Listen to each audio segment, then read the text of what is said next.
आज हमारे साथ हैं दर्शन हॉस्पिटल के डायरेक्टर और gold medallist doctor BK Saini ji. Doctor साहब, बहुत बहुत स्वागत है आज आपका हमारे चैनल पर और बहुत बहुत शुक्रिया आपका हमसे बातचीत करने के लिए, जो समय आपने हमको दिया। सर, सबसे पहले तो मैं चाहूँगी कि जो दर्शक आज हमारे साथ आपके साथ पहली बार जुड़ रहे हैं, उन्हें आप पहले ये समझाइए कि एंडोस्कोपी होती क्या है।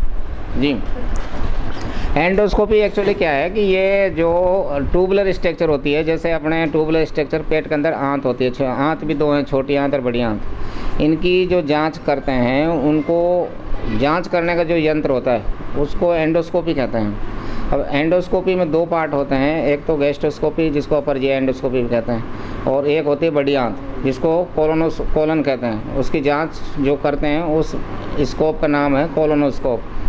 तो ऊपर से जो मुंह से अपन छोटी आंत की जांच करते हैं उसको नाम गैस्ट्रोस्कोपी है। उसमें खाने की नली, आहार नली, स्टोमक और छोटी आंत, ड्यूडेनम का दो हिस्से उसमें चेक हो जाते हैं। अब एंडोस्कोपी क्यों करते हैं, क्या इंडिकेशन है, इसके बहुत सारे कारण हैं एंडोस्कोपी करने के। कि जैसे पेट के अंदर खाने की नली की जो बीमारी होती है, जैसे खाना अटक रहा है, खाने के अंदर खाने की नली में अल्सर, छाले, सूजन वगैरह होती है, स्टोमक में जैसे पेप्टिक अल्सर वगैरह होते हैं, और काफ़ी लोगों को जैसे फॉरेन बॉडी आती हैं, बच्चे खास तौर पर सिक्का, कंचा, मीट, हड्डी वगैरह निकल कर जाते हैं, वो भी एंडोस्कोपी के थ्रू निकाली जाती है।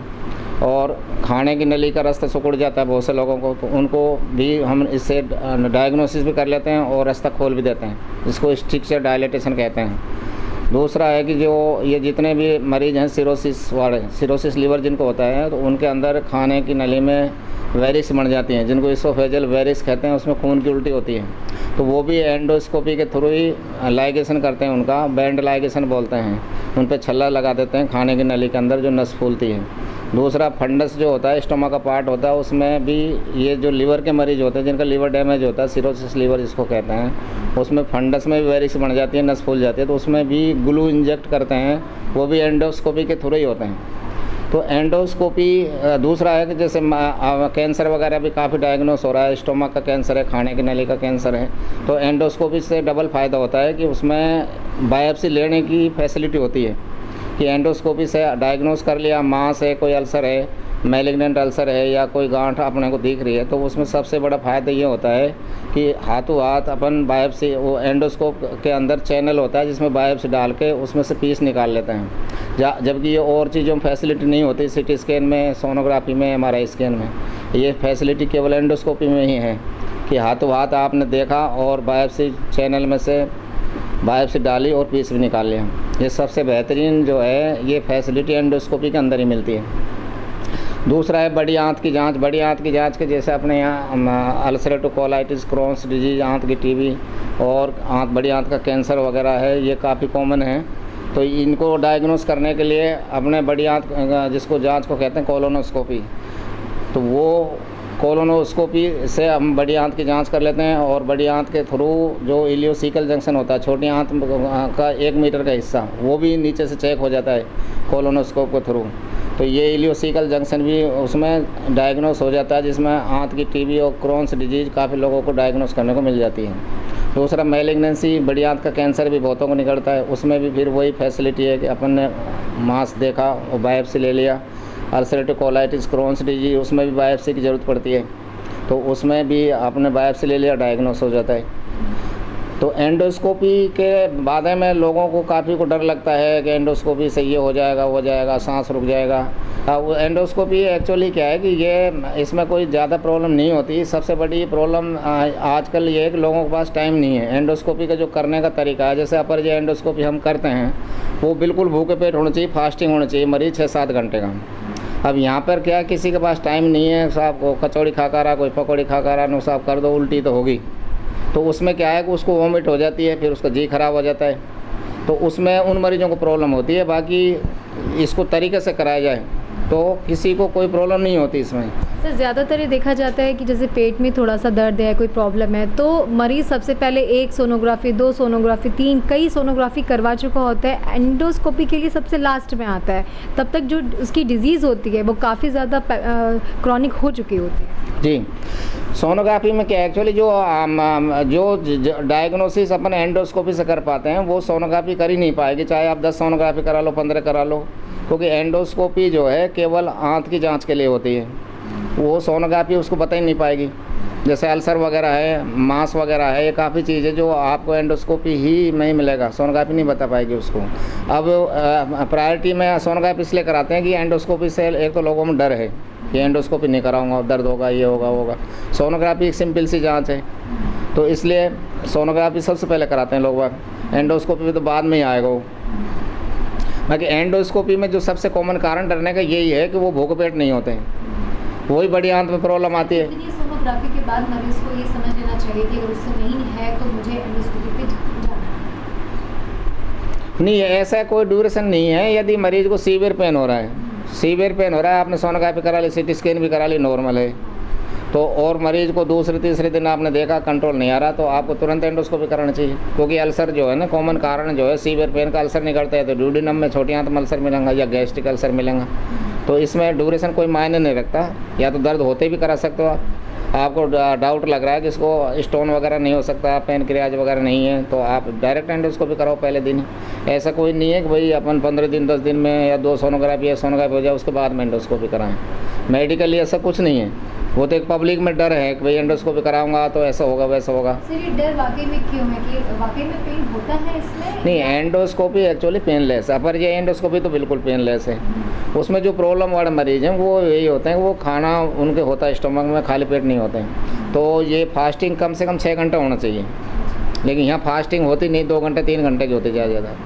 तो किसी का तो डॉक्टर निकल जाता है, किसी की रेल, किसी की बस निकल जाती है, वो जल्दीबाजी में करा के जाएगा।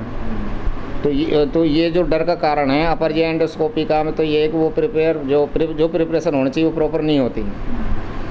और बड़ी आंत के अंदर थोड़ा पेन हो सकता है उसको, क्योंकि बड़ी आंत जो है उसमें एंगुलेशन होते हैं, एंगुलेशन को सीधा करते हैं तो थोड़ा दर्द होता है कई मरीजों को, क्योंकि बड़ी आंत जो है ये डायमीटर लंबी है पहले तो, और फिर ये टेढ़ी मेढ़ी होती है, सीधी नहीं होती, एकदम की स्ट्रेट है।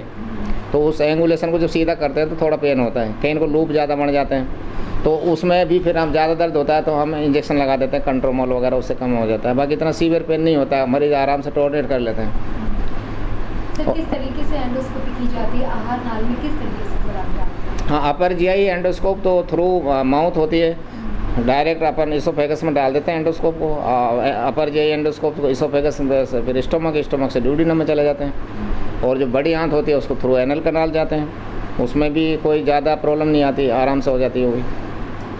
पेन का जो एक दर्द, पेन का नहीं होता, पेन एक्चुअली अपर जीआई में तो बिल्कुल ही नहीं होता।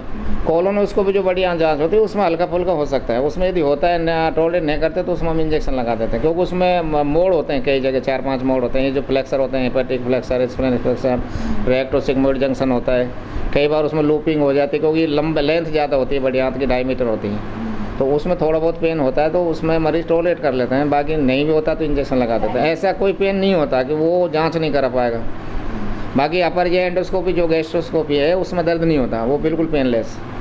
सर कैंसर का आपने बताया कि पेट से जुड़े हुए जो कैंसर होते हैं उनका भी अर्ली स्टेज में एंडोस्कोपी के जरिए हम पता लगा सकते हैं? जी, आंत के जितने भी कैंसर है, आर नली के, स्टोमक के, छोटी आंत, बड़ी आंत के जितने भी कैंसर है, अर्ली स्टेज में यदि मालूम करना है तो वो एंडोस्कोपी से ही संभव है। क्योंकि एंडोस्कोपी में आपको डाउटफुल लीजन दिख रहा है, चाहे वो अल्सर है, चाहे वो मांस लीजन है, या कोई पॉलिप है, और आपको डाउट हो रहा है कि ये मैलिग्नेंट हो सकता है, तो उसमें तुरंत आप एंडोस्कोपी में फैसिलिटी है बायोप्सी लेने की, तुरंत बायोप्सी ले लो, बायोप्सी से कंफर्म हो जाएगा। अब जैसे अल्सरेटिव कोलाइटिस का मरीज बहुत हैं, अल्सरेटिव कोलाइटिस जो है काफ़ी कॉमन है, उसमें भी ये प्री मैलिग्नेंट लीजन है, उसमें भी कैंसर हो जाता है बहुतों को। तो अब अल्सरेटिव कोलाइटिस के जैसे हम फॉलोअप में करते हैं हर साल 2 साल में कोलोनोस्कोपी, उसमें भी डाउटफुल जो लीजन लगते हैं तो तुरंत बायोप्सी ले लेते हैं, तो उससे मैलिग्नेंसी का अर्लीस्ट पता लग जाता है। तो ये सबसे बेहतरीन फैसिलिटी है एंडोस्कोपी के अंदर कि अर्ली कैंसर डिटेक्शन है करना है अपने को, तो एंडोस्कोपी होनी चाहिए। सर जो मरीज़ आपके पास एंडोस्कोपी के लिए आते हैं उनको सर आप क्या मतलब उससे एक दिन पहले क्या वो उनको जैसे आप बताया कि खाना खा के नहीं आना है, चिकन की भूख है, उसके अलावा सर और कौन से आप उनको सलाह देते हैं?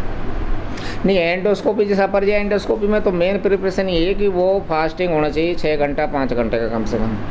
अब जो नहीं है तो मैं अलवर वालों को तो मैं खासतर बोलता हूँ आप मॉर्निंग में आओ, और जो दूर के आते हैं उनको वेट करा लेते हैं कि सुबह आ गया तो उसको 2-3 बजे हम कर देते हैं। कहीं नहीं मानते जल्दीबाजी में तो वो करा जाता है।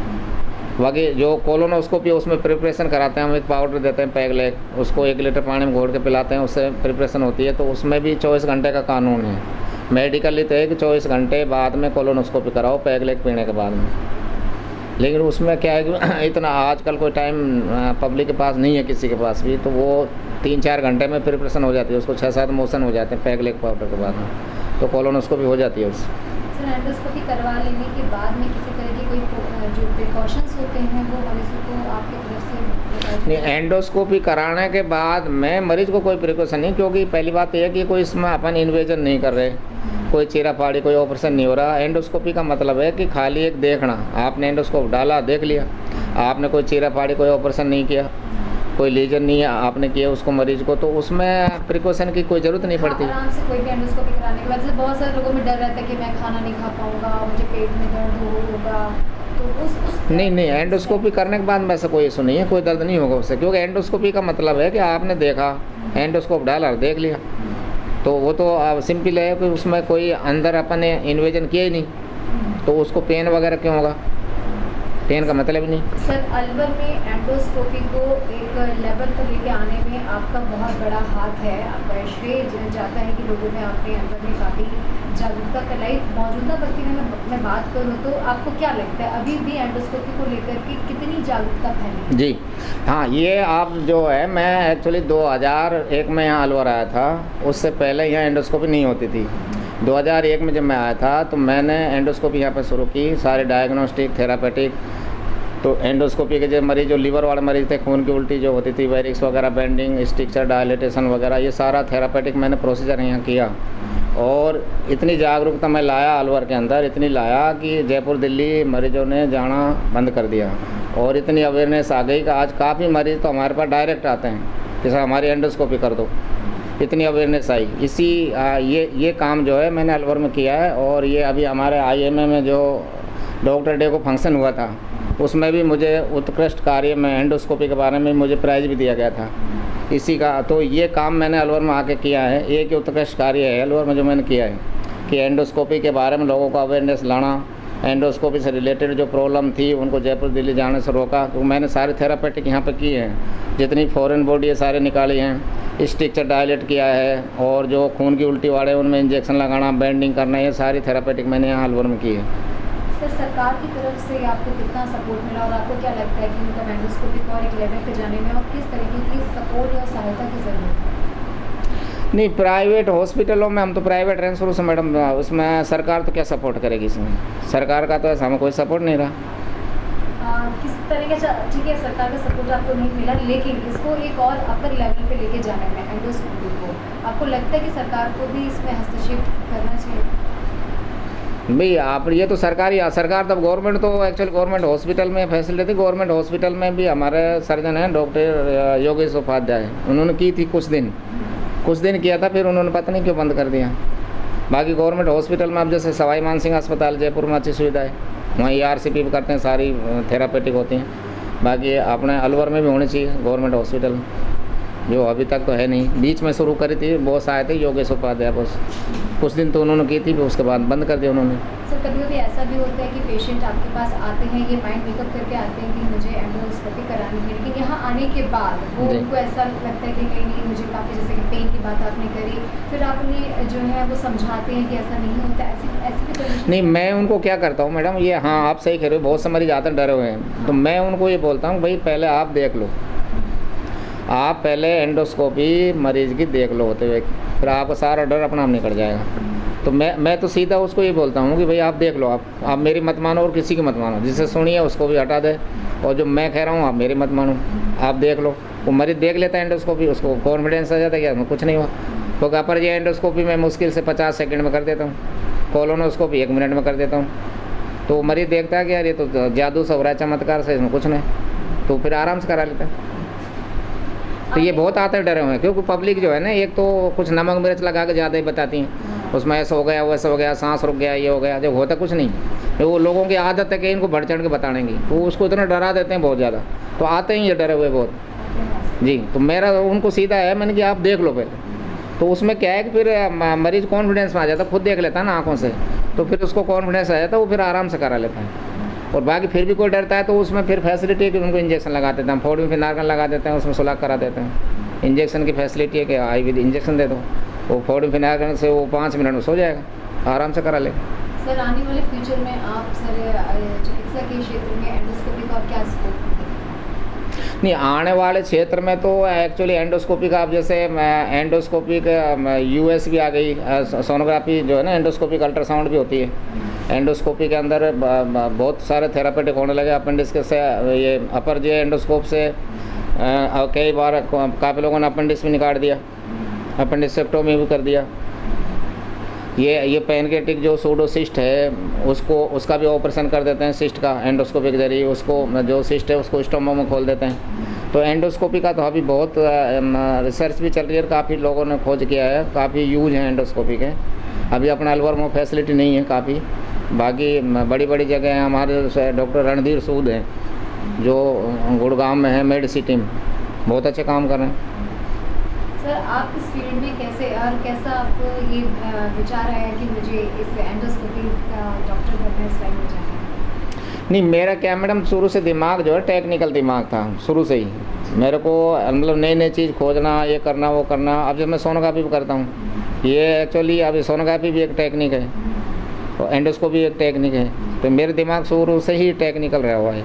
तो मेरे को नई नई चीज़, नई नई टेक्निक में अभी भी शौक है, काफ़ी लगा रहता हूँ खुरापाती करने में कुछ ना कुछ। सर टेक्निकल तो सर आप इंजीनियर भी बन सकते थे, डॉक्टरी फील्ड क्यों चुके हैं? नहीं, डॉक्टरी फील्ड तो क्या, अब शुरू से शौक ही था डॉक्टर बनने का, तो इंजीनियर का तो हमारे गाँव में ऐसा था नहीं शुरू से ही। अब हमारे जैसे फैमिली में नर्सिंग स्टाफ में 5-6 तो मैं डॉक्टर बन गया, तो ये तो शुरू से मेडिकल का ही था। अब इंजीनियर का तो शुरू से हमने सोचा, क्योंकि मैंने तो शुरू से बायोलॉजी ली थी, मैथ ली नहीं थी। सर थोड़ा सा अपने बारे में हमको बताइए, आपने पढ़ाई कहाँ से करी और ये पूरा आपके अब तक की जर्नी कैसे रही? जी, मैंने पढ़ाई हमारे गांव में हरसाणा, वहाँ से पढ़ाई की थी, जब उस समय तक हमारे गांव में लाइट भी नहीं थी और टेलीफोन भी नहीं था। मैंने स्कूलिंग वहाँ से की। मेरा मेडिकल, मैं अलवर आ गया था, उस समय पीडीसी की थी यहाँ से, उसके बाद पीएमटी में सिलेक्शन हो गया था। तो जो स्कूलिंग मैंने की गांव में, जब तक तो हमारे वो लालटेन में पढ़ते थे हम, दिया बत्ती जड़ा, जब तक लाइट भी नहीं थी वहाँ पर। उसके बाद में मैं अलवर आ गया था, 1 साल यहाँ पढ़ाई करी, फिर पीएमटी दी, वो मेडिकल में हो गया। सर जो बच्चे डॉक्टर बनना चाहते हैं लेकिन उनके पास शायद उतना पैसा नहीं है, उतनी फैसिलिटीज़ नहीं है, उनके लिए सर आप क्या हमारे चैनल के माध्यम से मैसेज देना चाहेंगे? नहीं, ये जो आपने सवाल बहुत अच्छा किया मैडम, कि बहुत से बच्चे हैं डॉक्टर बनना चाहते हैं, और आज कंपटीशन इतना हो गया बहुत ज़्यादा, बहुत से बच्चे हैं वो परेशान हो रहे हैं, क्योंकि प्राइवेट मेडिकल कॉलेजों की फ़ीस वो अफोर्ड नहीं कर पाते। उनको गवर्नमेंट कॉलेज यदि मिल गई तो वो कर सकते हैं। अब इसका उपाय तो उसके लिए यही है कि भाई वो आजकल जो कर रहे हैं कि दोबारा दे रहे हैं, तीसरी बार दे रहे हैं, अच्छे नंबर, हायर नंबर मेरिट में आ जाए तो सब मिल जाए हमको। फिर दूसरी जगह उसको ऑप्शन है कि या तो विदेशों में जैसे सस्ती हो रही है MBBS, इसलिए अपना इंडिया के काफ़ी लोग बाहर से कर रहे हैं, क्योंकि अपने राजस्थान से जैसे अपन MBBS कराते हैं तो 1 करोड़ के करीब खर्चा है, और बाहर से यदि जा रहा तो 30-40 लाख में हो जाती है इंडिया से बाहर। तो ऐसे लोग काफ़ी बाहर भी जा रहे हैं। अब इसमें कोई ऑप्शन नहीं, क्योंकि एक तो अपने कंपटीटर इतने हो गए बहुत ज़्यादा, तो गवर्नमेंट कॉलेज, हर किसी को गवर्नमेंट कॉलेज चाहिए। अब गरीब बच्चा जो है उसके लिए तो एक ही ऑप्शन है, पैसा वाला बच्चा के लिए तो दोनों ऑप्शन है, अच्छा नंबर आ गए तो गवर्नमेंट, नहीं तो प्राइवेट तो है ही, वो तो कर लेगा। अब गरीब बच्चों के लिए तो यही है, फिर दूसरा ऑप्शन उसका विदेश का ही बचा, भाई वहाँ सस्ती हो जाएगी। गवर्नमेंट नहीं मिले तो फिर तो और कोई ऑप्शन नहीं है, मैं समझता हूँ कोई, तो प्राइवेट में तो कहाँ जाएगा वो। सर एक डॉक्टर के तौर पर लाइफ को कितना चैलेंजिंग माना जाता है? डॉक्टर के तौर पे तो मैडम लाइफ तो सारी ख़त्म सी हो जाती है उसकी, बस डॉक्टर ही करते रहो पूरी ज़िंदगी भर, नहीं तो रात को चैन न दिन को चैन, सोशल लाइफ तो ख़त्म सी है उसकी। परिवार के लिए थोड़ा सा टाइम, परिवार के लिए हाँ वो टाइम तो निकालते हैं, लेकिन वही है कि बस लगा रहो, मतलब टेंशन फ्री नहीं रहता अब, न तो रात को न दिन को। अब रात को भी जैसे इमरजेंसी आती हैं, अब रात को भी जैसे ब्लीडर वगैरह है कोई को सारा, तो मतलब कोई भर्ती मरीज है तो आप चैन से नहीं सो सकते रात को भी, एक तो टेंशन तो रहेगी यार मरीज सीरियस है, वो सीरियस है, वो सीरियस। तो मेडिकल वालों की जो लाइफ है, जितने भी डॉक्टर हैं ना, वो सोशल लाइफ तो बस ऐसे ही है, क्या बताऊँ, मतलब आपको एक्सप्लेन नहीं कर सकता, बाकी चल रहा है। सर वो जो अभी न्यू कमर्स हैं, न्यू डॉक्टर्स हैं जो भी प्रैक्टिस कर रहे हैं, उनके लिए कोई मैसेज आप देना चाहते हैं? नहीं, न्यू डॉक्टर जो बन रहे हैं भाई, जिनको शौक़ है कि मुझे डॉक्टर ही बनना है, तो ये जॉब तो अच्छा है, ये जो है सबसे बेहतरीन जॉब है मेडिकल का, इसमें तो कोई शक नहीं है। लेकिन इसमें क्या जिम्मेदारी बहुत ज़्यादा है भाई, इसमें जिम्मेदारी है और आपकी जो लाइफ है पूरी स्ट्रेसफुल चलेगी। स्ट्रेस है क्योंकि जब जिम्मेदारी है तो स्ट्रेस भी आएगा, टेंशन भी आएगा, क्योंकि इसमें बेपरवाह नहीं हो सकता। तो जहाँ परवाह होगी वहाँ टेंशन भी आएगी। तो ये एक्चुअली जिम्मेदारी का जॉब है। तो जॉब इससे बेहतरीन जॉब मैं समझता हूँ कोई भी जॉब नहीं है मेडिकल का, क्योंकि एक तो इसमें हर लाइन के अंदर राजनीति है। मेडिकल एक ऐसी लाइन है जिसमें राजनीति नहीं होती, सेम गाइडलाइन है, सेम इन्वेस्टिगेशन की लाइन है, सेम ट्रीटमेंट ऑफ लाइन है, चाहे आप दुबई चला जाओ, अमेरिका चले जाओ, चाहे इंडिया में चले जाओ। ये एक ही ब्रांच ऐसी है मेडिकल की हमारे जिसमें कोई भेदभाव नहीं है। इलाज में, जांचों में सेम डायग्नोसिस की लाइन रहेगी, बीमारी पकड़ में आ गई सेम ट्रीटमेंट चलेगा, आप कहीं भी करा लो। बाकी आप कोई भी ब्रांच देख लो, सब में राजनीति घुसी पड़ी। तो ये मेडिकल जॉब जो है बेहतरीन जॉब है, इसकी तो मैं तारीफ़ करता हूँ। बाकी ये है कि जिम्मेदारी बहुत है इसमें, जो सोशल लाइफ है वो आपकी अच्छी नहीं रहेगी। इतना बिजी स्केड्यूल रहता है, आपको भी स्ट्रेस होता है? स्ट्रेस में मैडम वही बता रहा हूँ, स्ट्रेस तो क्यों नहीं होगा, मैं इंसान ना हूँ। सर कैसे दूर करते हैं स्ट्रेस? अब दूर का मतलब वो तो आदत पड़ गई, अब तो हैबिट में आ गया हम, हैबिट आ जाती हो तो अपना आप आदमी अडेप्ट कर लेते हैं। सर डेली वैसे बाकी स्ट्रेस तो रहता ही है। स्ट्रेस रहता है जी। तो सर आपका सुबह से लेकर के मैं जानना चाहूँगी रात भर का रूटीन क्या रहता है? भाई रूटीन का मतलब है जो शाम को चैम्बर में बज जाते हैं, 9 बज गए, कभी 10 बज गए, फिर चले गए ऊपर रेजिडेंस में चले गए। अब बीच में जैसे कोई भर्ती मरीज को कोई प्रॉब्लम हो गई उसको देखो, रात को इमरजेंसी आ गई उसको देखो, नहीं आए तो आप रेजिडेंस में रहो, फिर सुबह हम 9 बजे फिर ओपीडी में आ जाते हैं, 9-10 बजे। तो स्ट्रेस के साथ एक डॉक्टर की लाइफ अपने आप ही एडजस्ट हो जाती नाइट को वही तो सबसे बड़ी इसमें जिम्मेदारी है कि नाइट को भी आप फ्री नहीं रह सकते, टेंशन फ्री आप रात को भी नहीं हो। बाकी जॉब में क्या है कि आप रात को तो फ्री हो, आप अमन चैन से सो जाओगे, लेकिन डॉक्टर नहीं सोएगा, क्योंकि उसको पता है कि रात में जो है इमरजेंसी भी आ सकती है और जो भर्ती मरीज हैं उनको भी कुछ भी हो सकता है। आप नहीं गए तो हंगामा हो जाएगा कि डॉक्टर ने लापरवाही कर दी, मरीज मर गया हमारा तो देखने नहीं आया, तुरंत ब्लेम आता है ये डॉक्टर।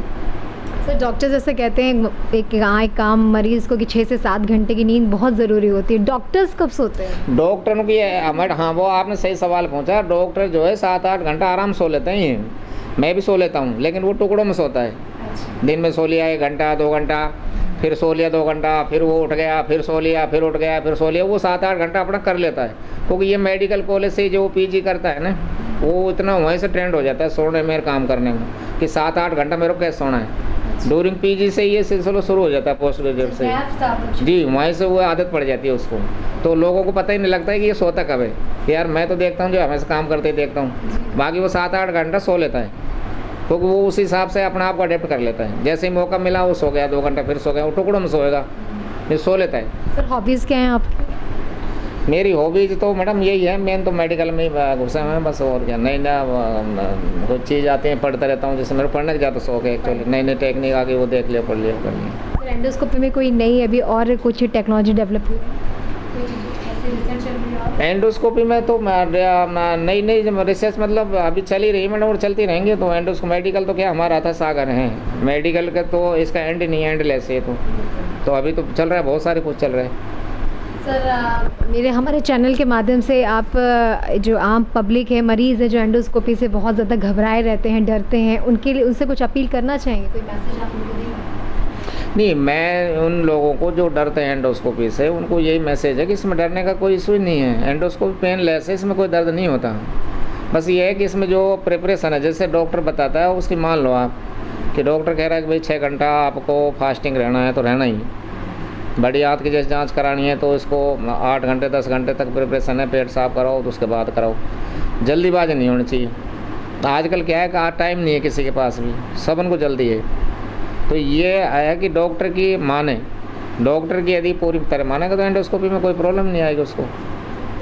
तो ये थे हमारे साथ डॉक्टर बीके सैनी जी, जिनका साफ तौर पर ये कहना है कि मरीज़ों को बिल्कुल भी एंडोस्कोपी से डरने की ज़रूरत नहीं है। इसमें कोई भी पेन नहीं होता है, तो बिना डरे आप अपनी एंडोस्कोपी करवा सकते हैं। मेरे सहयोगी नंदा के साथ मैं साची गुप्ता, ATL न्यूज़।